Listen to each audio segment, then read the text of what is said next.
이런 생각 해보셨나요? 인생에 들어오는 사람들은 계속 바뀝니다.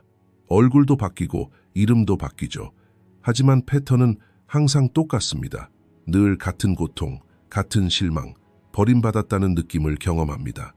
그리고 매번 그 원인을 외부에서 찾으려 하죠. 하지만 칼 융은 이렇게 말합니다. 외부에서 보는 모든 것은 내면에 간직한 무언가의 목소리입니다. 오늘은 아무도 솔직하게 말해주지 않는 진실을 하나 알려드리겠습니다. 대부분의 사람들은 인생 속 관계들을 우연의 연속으로 여깁니다. 맞는 사람을 만나기도 하고 틀린 사람을 만나기도 하죠. 운이 좋기도 하고 나쁘기도 합니다. 인생은 이런 우연들의 지루한 총합처럼 느껴집니다. 하지만 칼 융은 처음부터 이런 생각에 반대했습니다. 융에 따르면 인생에 들어오는 사람은 결코 우연이 아닙니다. 각자는 무의식의 목소리입니다. 당신이 그들을 끌어당기는 것은 아닐지 몰라도 그들을 받아들이고 그들에게 의미를 부여하고 그들을 붙잡게 만드는 것은 바로 당신의 무의식입니다. 그리고 무의식은 아무렇게나 행동하지 않습니다. 자, 한번 생각해 보세요. 끊임없이 당신을 깎아내리는 사람들을 만나시나요? 끊임없이 자신을 내어주지만 아무것도 되돌려받지 못하는 관계에 놓여 있나요? 항상 똑같은 감정, 똑같은 실망, 똑같은 결말, 단지 얼굴만 다를 뿐 이런 경험을 하시나요? 이것은 단순히 운이 나쁜 것이 아닙니다. 이것은 당신이 아직 직면하지 못한 내면의 무언가로 향하는 관문입니다.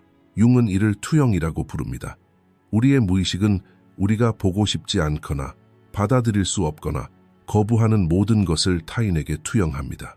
그리고 그 투영은 무의식적으로 우리를 특정 사람들에게 아주 강렬하게, 아주 조용히, 아주 깊이 끌어당깁니다. 당신에게 가장 큰 영향을 미치는 사람들은 사실 당신을 가장 잘 묘사하는 사람들입니다. 이 문장을 다시 읽어보세요. 왜냐하면 이것은 많은 사람들이 인생의 한가운데서 스스로에게 묻지 않는 질문에 대한 답이기 때문입니다.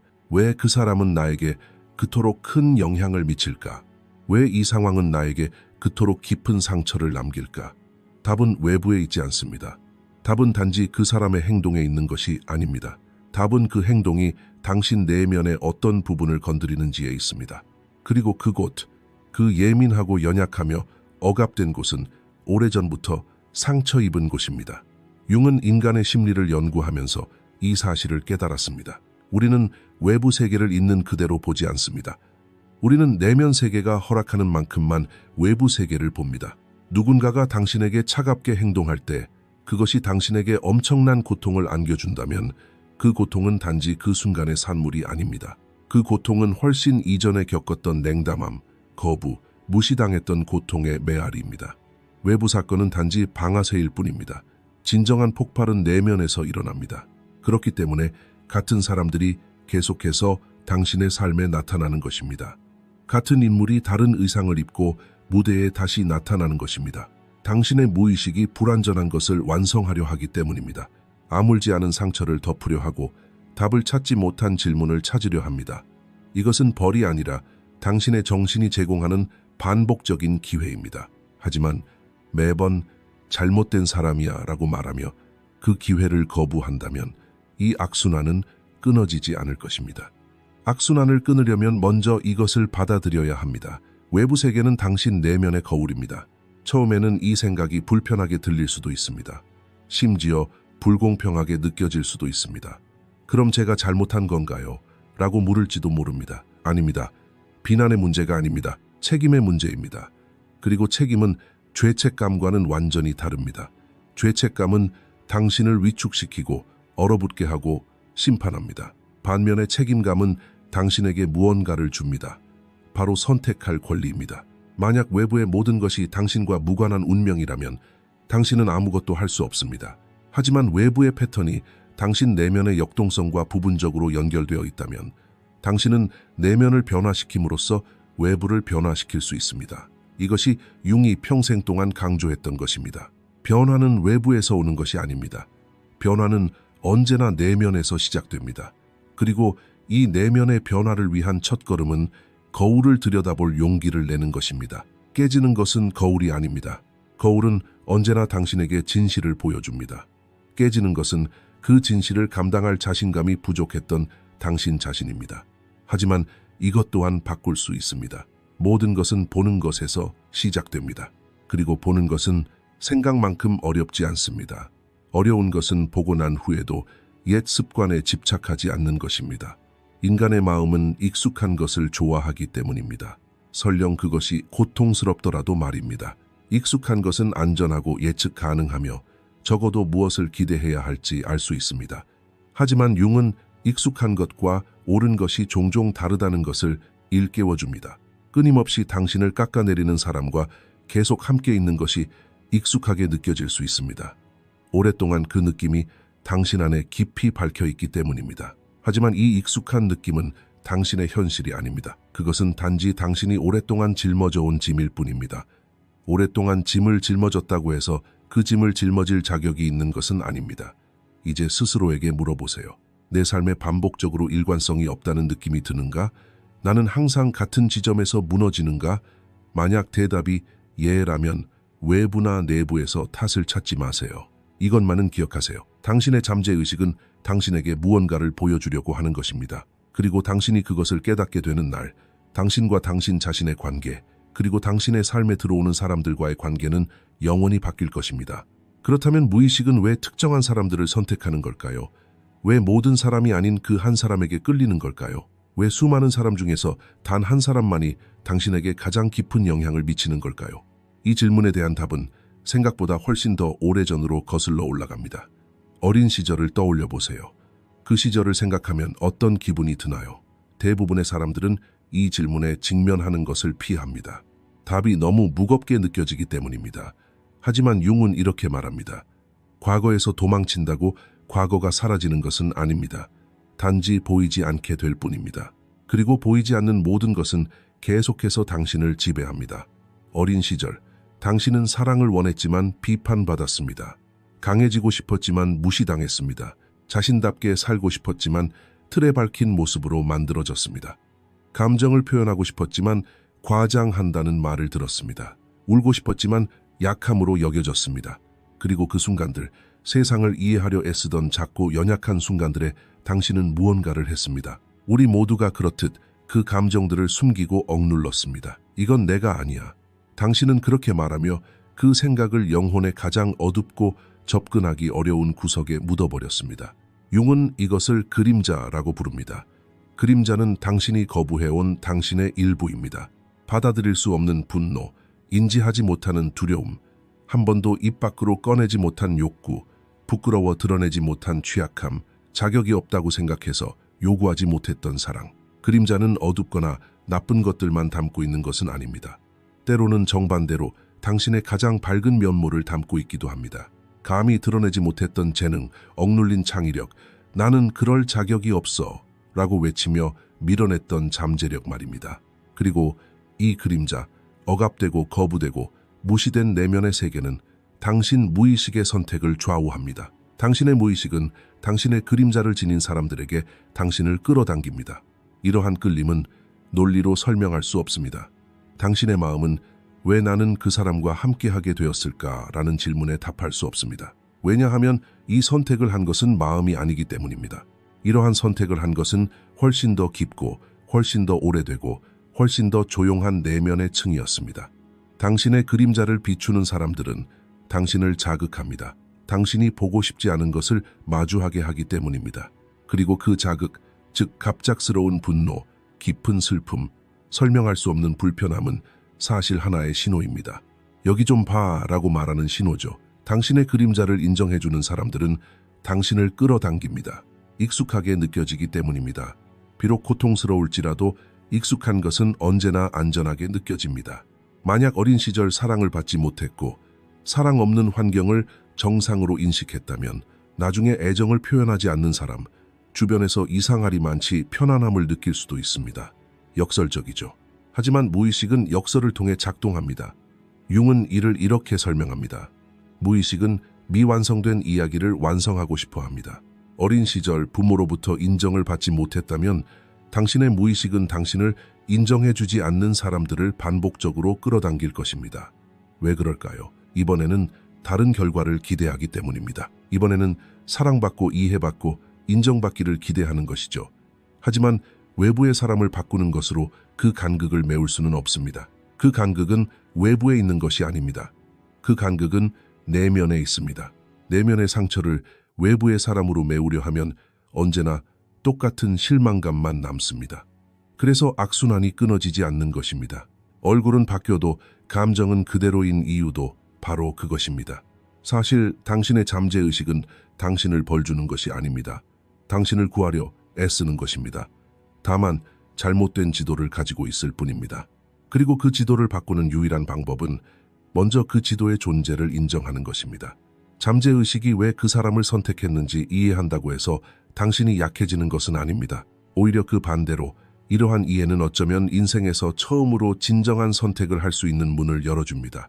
그리고 그 문이 열리면 모든 것이 다르게 보이기 시작합니다. 더 이상 당신의 삶에 들어오는 사람들을 보고 저 사람은 좋은 사람일까, 나쁜 사람일까? 라고 묻지 않게 됩니다. 이 사람은 내 안에서 무엇을 일깨우는 걸까? 라고 묻기 시작합니다. 내면으로 향하며 이 자극은 내게 무엇을 말하는 걸까? 라고 묻기 시작합니다. 이러한 질문들은 어렵습니다. 왜냐하면 그 답은 당신을 외부가 아닌 내부로 이끌기 때문입니다. 그리고 내면은 종종 오랫동안 들어가지 않은 먼지 쌓인 어두운 방과 같습니다. 하지만 그 방에 들어가는 것을 두려워한다고 해서 그 방이 사라지는 것은 아닙니다. 그 방은 당신이 알아차리지 못하는 사이에 매일 밤 당신의 문을 두드립니다. 당신이 어떤 자극을 받을 때마다 설명할 수 없는 분노가 치밀어 오를 때마다 왜 항상 나에게 이런 일이? 라는 의문이 들 때마다 그 문은 다시 열립니다. 칼 융이 우리에게 가르쳐준 것은 바로 이것입니다. 무의식을 침묵시키려 하지 마십시오. 오히려 무의식의 목소리에 귀 기울이기 시작하십시오. 왜냐하면 그것은 당신 안에서 가장 오래되고 가장 무시되어 온 부분의 목소리이기 때문입니다. 그리고 그 목소리가 들릴 때, 진정으로 들릴 때 당신의 무의식이 당신에게 끌어당기는 사람들도 변하기 시작합니다. 필요가 변하기 때문입니다. 그리고 필요가 변하면 그 거울도 변합니다. 관계가 끝납니다. 당신은 괴로워합니다. 스스로에게 다시는 이런 일 없겠어 라고 다짐합니다. 시간이 흐르고 상처는 아물고 삶은 계속됩니다. 그리고 마침내 이제 괜찮아 라고 말하는 순간 누군가가 나타납니다. 다른 이름, 다른 얼굴, 다른 목소리. 하지만 그 느낌은 낯익습니다. 너무나 익숙합니다. 날들이 지나면서 깨닫게 됩니다. 똑같은 거리감, 똑같은 차가움, 똑같은 불안감, 똑같은 질문. 나는 왜 충분하지 않은 걸까? 똑같은 불면의 밤들, 똑같은 결말. 그리고 스스로에게 묻습니다. 왜 항상 나일까? 왜 항상 똑같을까? 이 질문은 많은 사람들의 마음속에 수년 동안 답을 찾지 못한 채 남아 있습니다. 어떤 이들은 운명 탓으로 돌립니다. 어떤 이들은 착한 사람들은 원래 그래 라고 말하며 포기합니다. 어떤 이들은 자신을 탓하고 자신의 결점을 열거하며 어쩌면 상황이 나아질지도 몰라 라고 희망하며 노력합니다. 하지만 융은 우리에게 훨씬 더 깊고 근본적인 답을 제시합니다. 이 답은 처음에는 불편하게 들릴지 모르지만 동시에 진정한 해방으로 가는 문을 처음으로 열어줄 수도 있습니다. 융은 이렇게 말합니다. 무의식은 미완성된 이야기를 완성하려고 합니다. 무의식은 아물지 않은 상처를 치유하고 싶어 하고 답을 찾지 못한 질문을 찾고 싶어 합니다. 그리고 그렇게 하면서 당신이 그 장면에서 다른 행동을 할 때까지 끊임없이 같은 장면으로 당신을 되돌려 놓습니다. 이렇게 생각해 보세요. 만약 당신이 차갑고 거리를 두고 감정적으로 무관심한 부모 밑에서 자랐다면 당신의 무의식은 그 관계를 사랑으로 인식합니다. 고통스럽고 만족스럽지 못한 관계였을지 모르지만 익숙합니다. 그리고 익숙한 것은 무의식에게 안전한 것입니다. 나중에 당신이 차갑고 거리를 두고 감정적으로 무관심한 사람을 만났을 때 당신의 무의식은 그 사람을 알아봅니다. 이건 내가 아는 감정이야 라고 말하는 것이죠. 흥미로운 점은 이 감정이 당신을 밀어내지 않는다는 것입니다. 오히려 당신을 끌어당깁니다. 당신의 무의식은 이번에는 다른 결과를 기대하기 때문입니다. 이번에는 사랑받고 인정받고 충분한 존재로 여겨지기를 기대합니다. 이것은 의식적인 생각이 아닙니다. 누구도 스스로에게 명시적으로 이렇게 말하지 않습니다. 하지만 이러한 역동성은 수많은 관계에 무의식적으로 영향을 미칩니다. 융은 이를 반복되는 패턴이라고 부르는데 이 패턴을 깨뜨리려면 먼저 그것을 인식해야 합니다. 보이지 않는 것은 바꿀 수 없습니다. 바로 이 지점에서 투영이 등장합니다. 투영은 단순히 부정적인 감정을 타인에게 투영하는 것만이 아닙니다. 자신의 욕구, 기대, 그리고 충족되지 않은 욕망을 타인에게 투영하는 것이기도 합니다. 처음 그 사람을 봤을 때 보이는 모습은 사실 전체가 아닙니다. 상당 부분 그것은 당신 내면의 세계가 그 사람에게 투영한 것입니다. 당신은 그 사람이 이해심이 많다고 생각합니다. 왜냐하면 당신은 이해받고 싶은 욕구가 매우 강하기 때문입니다. 당신은 그 사람이 강하다고 생각합니다. 왜냐하면 당신은 안전함을 느끼기 위해 무언가를 붙잡고 싶어 하기 때문입니다. 당신은 그 사람이 특별하다고 생각합니다. 왜냐하면 그 느낌이 오래전부터 익숙하게 느껴지기 때문입니다. 시간이 흐르면서 투영은 사라지고 진짜 그 사람의 모습이 드러납니다. 그리고 그 순간, 바로 그 실망의 순간은 사실 깨달음의 기회입니다. 하지만 대부분의 사람들은 이 순간을 기회가 아닌 재앙으로 받아들입니다. 왜냐하면 파괴되는 것은 단지 관계만이 아니기 때문입니다. 이 모든 것은 무의식이 만들어낸 내면의 시나리오입니다. 그렇다면 이 악순환을 끊을 수 있을까요? 네, 가능합니다. 하지만 필요한 것은 다음 관계에서 더 조심하는 것이 아닙니다. 더 조심하는 것은 의식적인 노력을 필요로 하지만 이 악순환을 만들어내는 것은 바로 무의식입니다. 그리고 무의식은 주의력이 아니라 자각을 통해 접근할 수 있습니다. 자각은 이 사람의 어떤 점이 나를 그토록 끌어당기는 걸까? 아니면 나를 그토록 불안하게 하는 걸까? 이 사람은 나에게 무엇을 말하고 있는 걸까? 라는 질문에서 시작됩니다. 이 질문을 솔직하게 던질 수 있는 순간 당신은 외부가 아닌 내면을 들여다보기 시작합니다. 그리고 내면을 들여다볼 때마다 무의식이 보여주는 장면은 조금씩 더 명확해집니다. 당신이 계속해서 같은 사람을 만나는 이유는 운이 없어서도 아니고 그 사람을 만날 자격이 없어서도 아닙니다. 단지 당신의 무의식이 아직 완성하지 못한 무언가를 완성하고 싶어 하기 때문입니다. 그리고 그 무언가를 완성하는 길은 다음 사람에게 있는 것이 아니라 바로 당신 자신 안에 있습니다. 이 내면의 여정은 대부분의 사람들이 생각하는 것보다 훨씬 더 많은 용기를 필요로 합니다. 왜냐하면 문제는 외부에 있다 라고 말하기는 쉽기 때문입니다. 다른 사람을 탓하는 것은 적어도 일시적인 안도감을 줍니다. 하지만 그 안도감은 일시적일 뿐입니다. 악순환은 계속됩니다. 그리고 매번의 악순환은 이전보다 조금 더 지치게 합니다. 왜냐하면 당신은 더 이상 그 관계의 고통만을 짊어지는 것이 아니라 이전의 모든 반복에서 쌓인 피로감까지 짊어지고 있기 때문입니다. 융은 이를 아주 잘 알고 있었습니다. 그는 이렇게 말했습니다. 정신은 인내심이 있지만 집요합니다. 정신은 당신이 보고 싶어 하는 것만을 계속해서 보여줍니다. 때로는 부드럽게, 때로는 강렬하게. 당신이 저항하고 무시할수록 다음번에는 그 메시지가 더 크게 다가옵니다. 하지만 이것은 패배가 아닙니다. 이것은 당신의 정신이 당신을 믿고 있다는 신호입니다. 정신이 여전히 당신에게 기회를 주고 변화를 향해 나아가도록 이끈다면 아직 늦지 않았다는 뜻입니다. 그리고 너무 늦지 않은 한 이 악순환은 끊어낼 수 있습니다. 단 하나의 조건만 있습니다. 기꺼이 바라보려는 마음, 그저 바라보는 것. 나머지는 저절로 드러날 것입니다. 대부분의 사람들은 이런 상황에 처하면 똑같은 행동을 합니다. 도망치는 것이죠. 그리고 그 도피는 여러 가지 모습으로 나타납니다. 어떤 사람들은 독성이 강한 관계였으니 끊어냈어 라고 말하며 문을 닫아버립니다. 어떤 사람들은 난 항상 이런 사람들을 만나야 해, 이게 내 운명이야 라고 체념합니다. 어떤 사람들은 이제 아무도 믿지 않아 라고 말하며 마음의 벽을 쌓습니다. 어떤 사람들은 내면의 목소리를 듣지 않으려고 일, 취미, 소셜미디어에 몰두합니다. 또 어떤 사람들은 끊임없이 바쁘게 지내는 것을 미덕으로 여깁니다. 모두 이해할 만합니다. 모두 인간적인 모습이니까요. 고통스러운 것을 직면하는 것은 도망치는 것보다 훨씬 어렵습니다. 하지만 융은 우리에게 아주 분명하게 말합니다. 당신이 도망치려는 것이 당신을 지배한다는 것입니다. 이 문장은 간단해 보이지만 생각하면 생각할수록 그 무게는 더욱 깊어집니다.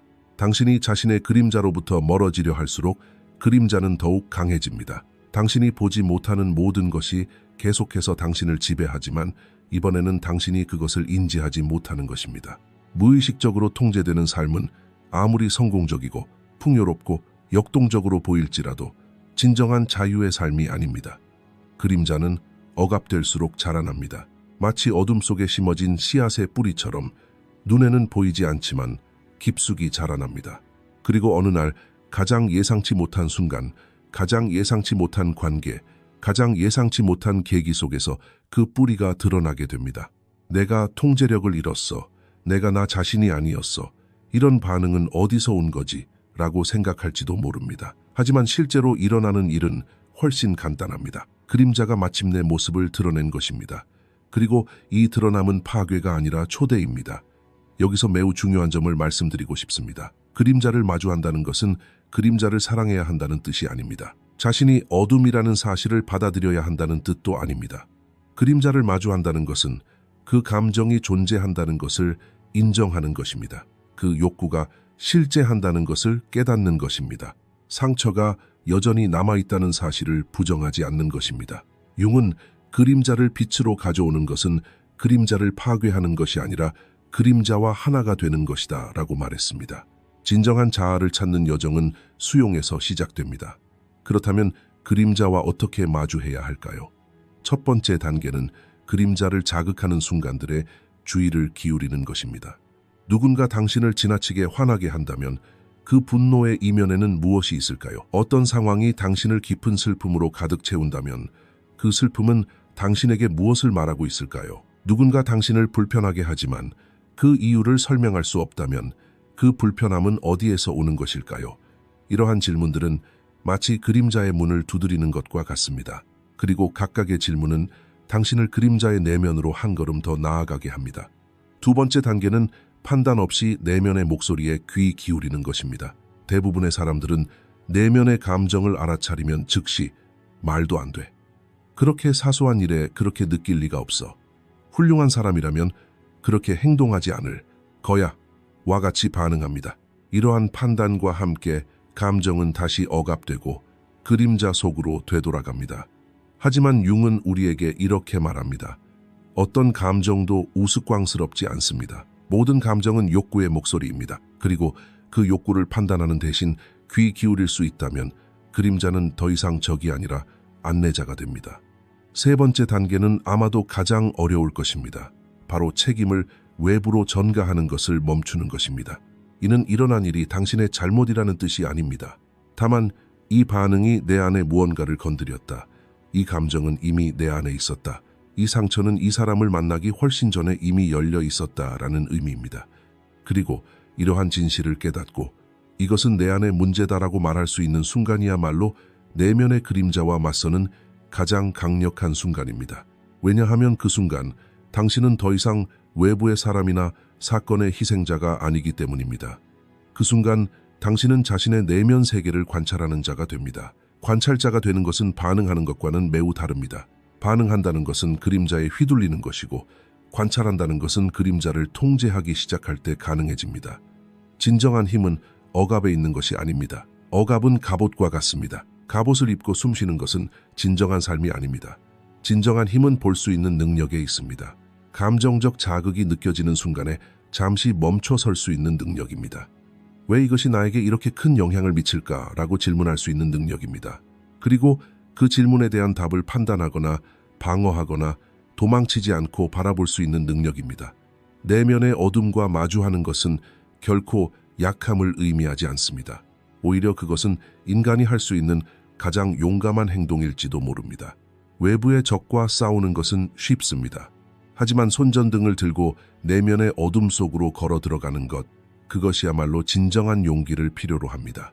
그리고 그 용기는 돌이킬 수 없는 무언가를 당신에게 선사합니다. 바로 당신 자신입니다. 갑옷이 아닌 명료함, 도피가 아닌 강인함입니다. 그리고 그 힘으로 쌓아가는 관계들, 자신과의 관계, 그리고 타인과의 관계, 모두 이전과는 완전히 달라질 것입니다. 융은 평생 동안 하나의 개념, 즉 개성화에 대해 연구하고 글을 쓰고 생각하고 삶 속에서 실천했습니다. 이 개념은 처음에는 평범해 보일 수 있습니다.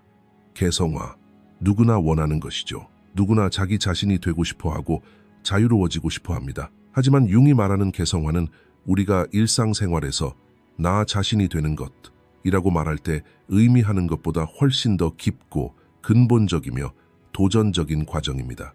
개성화는 완벽해지는 것이 아닙니다. 모든 감정을 없애는 것도 아니고 고통받지 않는 것도 아니며 누구와도 문제를 일으키지 않는 것도 아닙니다. 개성화는 온전해지는 것입니다. 온전하다는 것은 자신의 빛과 그림자, 강점과 약점, 사랑받고 싶은 깊은 욕구와 홀로 있을 용기를 동시에 지닌 상태를 의미합니다. 대부분의 사람들은 자신의 절반만을 드러내며 살아갑니다.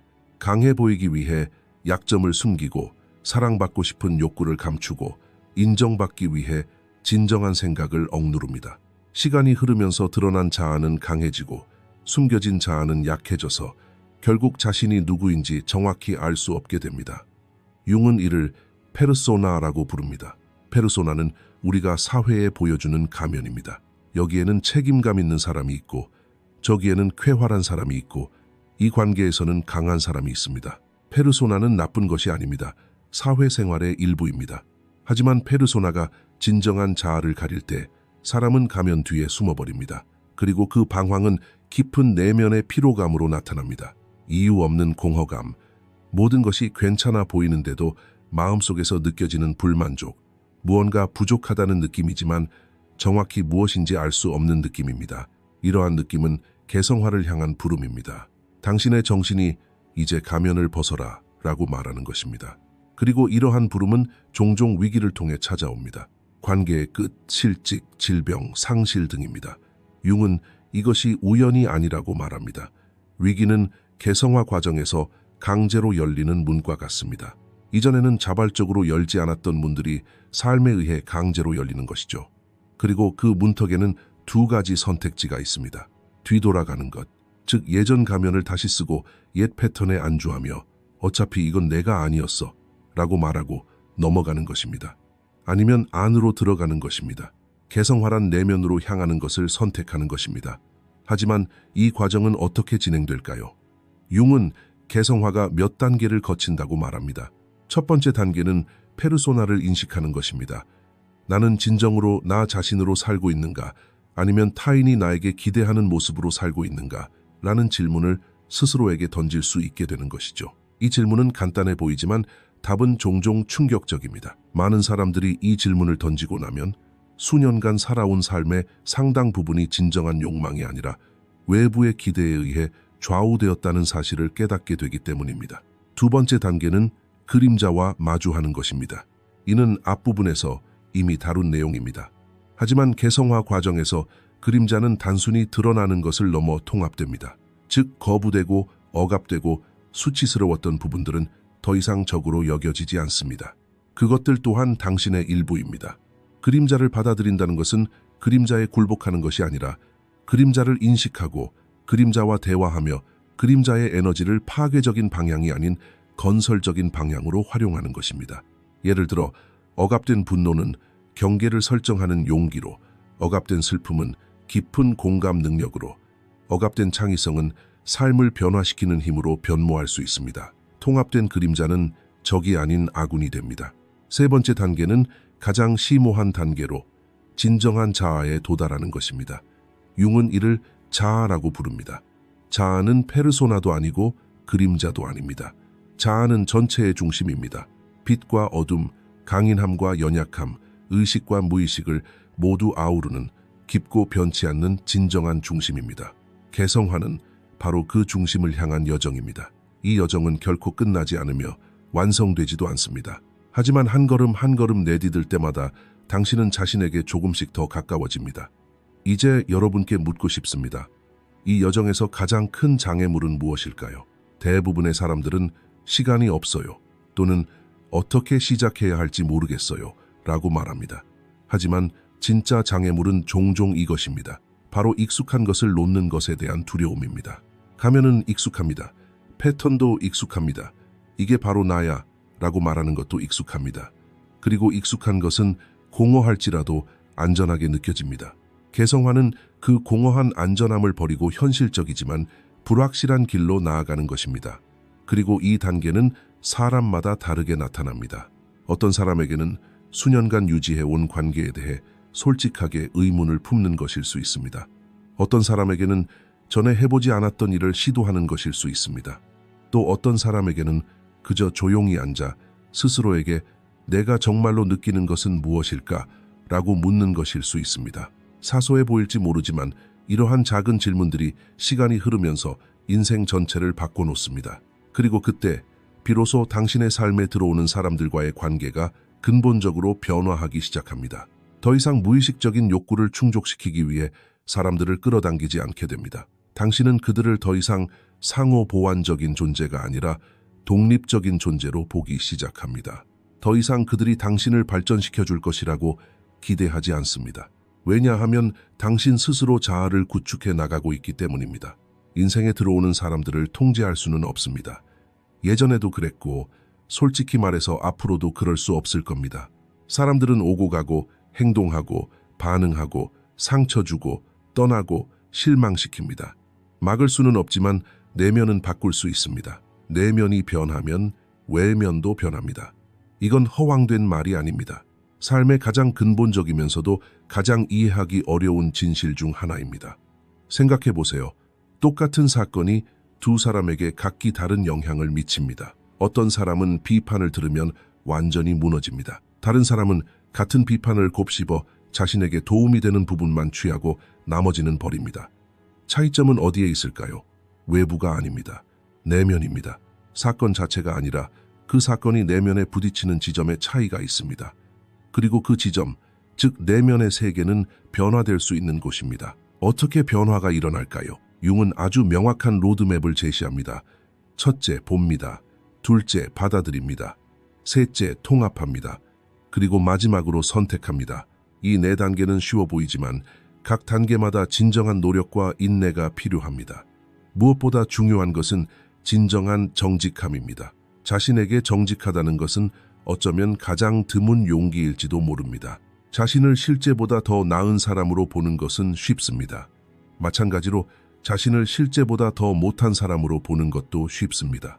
하지만 자신을 있는 그대로 방어적이거나 판단하지 않고 그저 냉철한 시선으로 바라보는 것은 엄청난 내면의 자유를 필요로 합니다. 그리고 그 자유는 타고나는 것이 아니라 쟁취하는 것입니다. 자, 이제 생각해 보세요. 자신의 그림자와 화해하면 어떤 일이 일어날까요? 당신을 조종하려는 사람들을 훨씬 더 명확하게 볼 수 있게 됩니다. 그들의 행동이 더 이상 당신의 눈을 가리지 않기 때문입니다. 그들의 차가움, 거부, 거리감은 더 이상 당신의 내면을 갈라놓지 않습니다. 분열의 지점들이 하나씩 치유되었기 때문입니다. 단순히 인정해주는 사람이 아니라 진정으로 당신과 연결되는 사람들을 위한 자리를 마련하게 됩니다. 인정받고 싶은 갈망이 더 이상 당신을 잘못된 길로 이끌지 않기 때문입니다. 당신 안에서 충분히 인정해주는 목소리가 자라났습니다. 그리고 그 목소리는 당신이 외부 세계의 모든 목소리를 더 건강한 관점에서 평가할 수 있도록 해줍니다. 당신은 필요에 의해서가 아니라 선택에 의해 사랑을 경험하기 시작합니다. 필요에 의한 기쁨과 선택에 의한 사랑의 차이, 이 차이는 관계에 대한 근본적인 이해를 완전히 바꿔놓습니다. 필요에 기반한 관계는 항상 기대를 수반합니다. 그리고 모든 기대는 실망의 가능성을 내포하고 있습니다. 하지만 선택에 기반한 관계는 선물입니다. 되돌려 받기를 기대하지 않지만 줄 때 깊은 감동을 주는 선물입니다. 융은 가장 큰 위험은 자신이 누구인지 모르는 것이다 라고 말했습니다. 그리고 이 위험은 단지 개인적인 위험만이 아닙니다. 자신이 누구인지 모를 때 타인이 자신을 규정하도록 내버려 두게 됩니다. 타인의 기대를 자신의 정체성으로 받아들이고 타인의 인정을 자신의 존재 조건으로 삼게 됩니다. 그리고 바로 그 순간 겉으로는 자유로워 보이지만 실제로는 외부에 완전히 의존하는 삶이 나타납니다. 내면이 외부보다 먼저 변하는 것입니다. 이 문장은 이 영상의 핵심입니다. 하지만 이는 융의 모든 연구의 핵심이기도 합니다. 인간의 정신은 외부의 자극에 수동적으로 반응하는 존재가 아닙니다. 인간의 정신은 외부를 만들어가는 능동적인 창조자입니다. 하지만 이러한 창의성은 의식적일 때 비로소 진정한 의미를 갖습니다. 무의식적으로, 즉 무의식에 의해 결정되고 의식하지 못하는 사이에 반복되는 패턴에 따라 창조한다면 외부는 그 무의식의 반영이 될 뿐입니다. 반대로 의식적으로 창조하기 시작할 때, 즉 자신의 그림자를 보고 자아에 대해 질문하고 개성화를 향해 나아갈 때 외부 세계는 그 의식의 반영으로 변모합니다. 이러한 변화는 순식간에 일어나지 않습니다. 일주일 만에 이루어지지도 않습니다. 기복이 심하고 때로는 2걸음 앞으로 나아갔다가 1걸음 뒤로 물러서는 등 수년에 걸쳐 지속될 수 있는 과정일지도 모릅니다. 하지만 모든 발걸음은 진실입니다. 모든 자각은 진실입니다. 잠깐, 내 안에서 일어나는 이 각성은 무엇일까? 라는 모든 질문 또한 진실입니다. 그리고 이러한 진실된 발걸음들이 시간이 흐르면서 쌓여 삶을 변화시킵니다. 마지막으로 한 가지 더 말씀드리겠습니다. 당신은 이 여정에서 혼자가 아닙니다. 왜 나는 항상 똑같은 고통을 겪을까? 왜 나는 항상 똑같은 사람들을 만날까? 내 안에 무엇이 나를 이렇게 괴롭히는 걸까?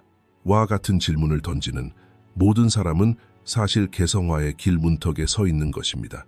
그리고 그 문턱에 서 있다는 것은 대부분의 사람들이 결코 도달하지 못하는 곳에 이르렀다는 것을 의미합니다. 만약 당신이 이 영상을 여기까지 시청했다면 그것은 우연이 아닙니다. 무언가가 변화할 준비가 되었다는 신호입니다. 당신 안에 무언가가 이러한 질문을 던지고 싶어 했고 당신 안에 무언가가 이러한 답변에 귀 기울였습니다. 그것이 바로 당신의 진정한 자아입니다. 그리고 그 자아는 항상 그곳에 있었고 단지 드러나기를 기다리고 있었을 뿐입니다. 이것으로 이 영상을 마치겠습니다. 재정적으로 저희를 후원하고 싶으시다면 가입하기 버튼을 통해 멤버가 되어주세요. 감사합니다.